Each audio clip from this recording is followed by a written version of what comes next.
Depuis 2004, le Québec est forcément affecté par le manque de main-d'œuvre. Le taux de postes vacants est passé de 2 à 4 durant les dernières années, et ce qui fait du Québec la province avec le plus de problèmes de manque d'emploi.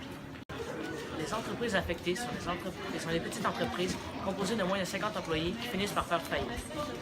Plusieurs personnes pensent que les postes affectés sont les postes sous-payés, mais en réalité, ce sont les postes payés normalement. Le salaire des emplois où il manque de personnel est d'environ 19 $ par heure. Les emplois touchés sont des emplois qui demandent une certaine qualification, mais ne demandent pas d'études trop poussées.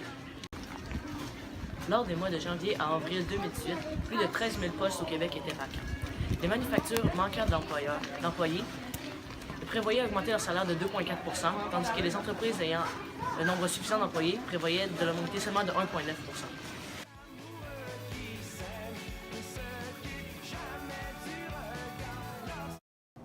Les spécialistes croient que nous avons trop poussé les élèves vers les maîtrises, le doctorat ou les baccalauréats, ce qui détrime les voies académiques telles que le DEP. Donc, pour remédier à ce problème, nous devrions pousser les élèves plus vers ces voies. Au Québec, depuis 1980, la population âgée entre 0 et 44 ans a diminué de 350 000 personnes, tandis que dans notre province voisine, l'Ontario, elle augmente. Un autre facteur nuisant au marché d'emploi québécois est l'immigration. D'un côté, le nombre d'immigrants qui quittent leur pays pour venir au Québec est nettement inférieur au nombre qui quittent le leur pour aller en Ontario. D'un autre côté, le taux d'immigration interprovinciale, ce qui veut dire le nombre de Québécois qui quittent la province contre le nombre de Canadiens qui rentrent au Québec, est très négatif. La raison de ce taux négatif n'est pas à cause de la langue, mais bien à cause de la faiblesse du marché du travail québécois. Donc, plus le marché de l'emploi s'empire au Québec, moins nous recevons d'immigrants. Il s'agit en quelque sorte d'un cercle vicieux très néfaste pour le Québec. Une autre cause est le vieillissement de la population. Puisqu'une certaine catégorie de la population, les baby boomers, prennent toute leur retraite simultanément et que le taux d'accroissement naturel est en diminution depuis quelques décennies, le problème est loin d'être réglé. La principale solution, l'immigration. La solution est de viser des immigrants ayant des formations dans des domaines très en demande dans la province au lieu de leur demander des diplômes tels qu'un doctorat. De plus, nous devrions les pousser à aller plus vivre dans les régions éloignées, puisque 75 % des immigrants de la province de Québec vont tous vivre dans la grande région métropolitaine de Montréal. Le gouvernement compte tellement sur l'immigration que l'ancien gouvernement de Philippe Couillard a décidé de créer un projet qui reposait totalement sur celle-ci, étant soutenu d'un budget colossal de 1,3 milliard $.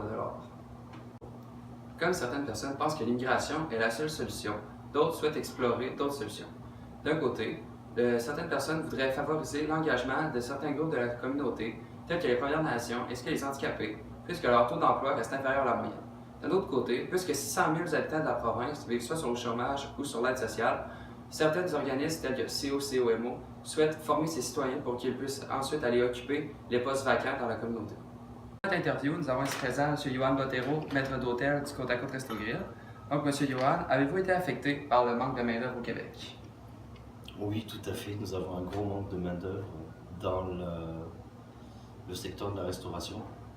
Présentement, il y a un manque de main-d'œuvre tellement général qu'on a du mal à trouver du personnel qualifié et qui rentre dans notre politique de budget par rapport au salaire, étant donné que vous pouvez aller trouver du travail n'importe où, à n'importe quel moment.